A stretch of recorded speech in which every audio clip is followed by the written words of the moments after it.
Good morning. God bless you. I hope that you're having a great day. I want to bring you an encouragement today about spending time with God. And we look in Genesis 3 and verse 1.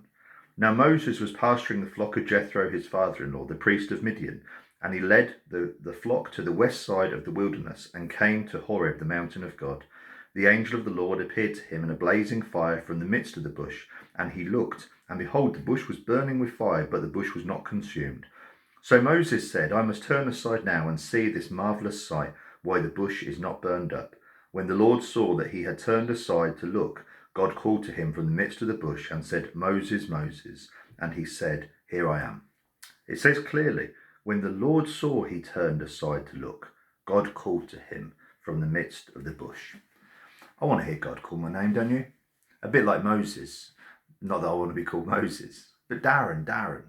But why did God do that? It says when God saw that Moses turned aside to look at him, then he called his name. I want to encourage you to be a people that turn aside from the things of the world. Moses was busy. He was looking after a very important flock of his father-in-law. Moses turned aside from the things of the world to look at God, to spend time with God. Let us be a people that take time out to turn away from those things, to look at God, to hear his voice.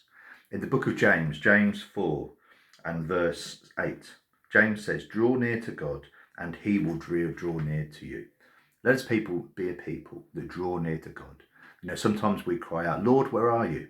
We want to feel God's presence. We want God to feel God's presence all around us, all of the time.